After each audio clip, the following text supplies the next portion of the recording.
আকাশের শিরিষ, সেই পুরনো মেঘ, শুধু বদলে গেছে চোখ, বদলে গেছে সময়। তুমি আজ বলছো ওরা যদি তোকে ফাঁসি দেয়, তোকে যদি হারায়, আমি বাঁচবো না। তুমি বেঁচে থাকবে, তোমাকে বেঁচে থাকতে হবে।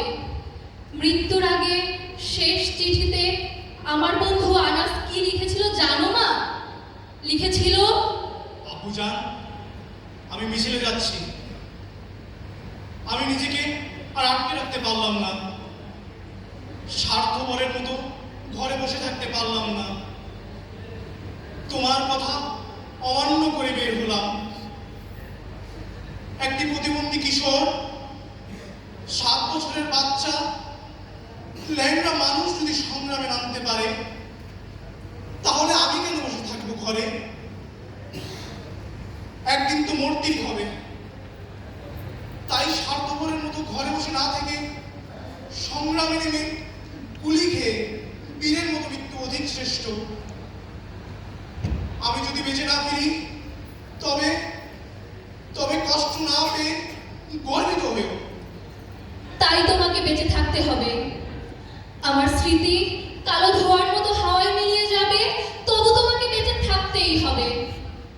তাছাড়া 20 শতাব্দীতে মানুষের শোকের আয়ু বড়জোর 1 বছর, আর শোকটাও এখন সেই কালো রং ধরে নেই। আজ এখানে শোকের রং লাল, আমাদের সব দেহের রং লাল, আমাদের যত চিন্তার রং লাল, সামনে যত পথ সবকিছু আজ লাল। আমার চিৎকার লাল, আমার মুক্তি 71 মতো লাল, এ 24 আবার আমার লাল। সবকিছু সেই আগের মতোই আছে। আঁকিবুকি করা মেঘ, লাল গোধূলির আকাশ, শুধু বদলে গেছে চোখ। আমরা এখন জখম হওয়া গরু, সিঁদুরে বেঁধে রক্ত দেখতে পাই। আমাকে নামতেই হবে রাজপথে। কথা না মেধা, মেধা মেধা মেধা মেধা মেধা দিয়েছি তো রক্ত, গুলি কর, বুক পেতেছি গুলি কর, বুক পেতেছি গুলি কর, বুক পেতেছি গুলি কর।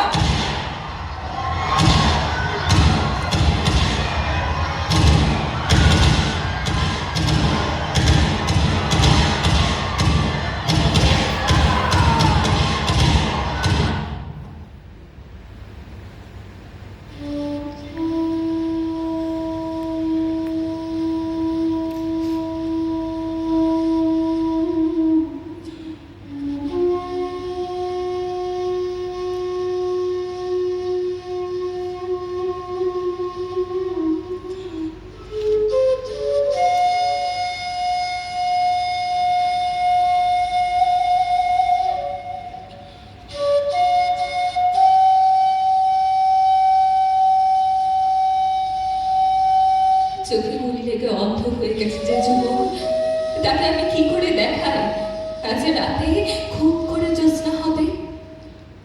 কন্যা সম পদ্মপ্রিয় পারমিতা, তোমার বাবা যে আর কোনোদিন ফিরবে না। আইসক্রিম খেতে খেতে আর কোনোদিন কোনো পার্কে বাবার হাত যে স্পর্শ করবে না তোমার আগুন। তুমি ঠিক কত বড় হলে এই কথা তোমাকে বলা যাবে নিঃসংকোচে? প্রিয় বন্ধু, ঢাকার আকাশে উঠতে দেখা গেছে হেলিকপ্টার, রাস্তায় দেখা গেছে সাজোয়া যান দফায় দফায়। তুমি জেনে খুশি হবে, তোমার পানির বোতল আর বিস্কুটও দেখা গেছে পড়ে থাকতে, রক্তে ভীষণভাবে মাখামাখি হয়ে। খুব জানি কিরকম আছে, তবু বেশ জিজ্ঞেস করতে ইচ্ছে করে কেমন আছে আবু ছাইরের মা।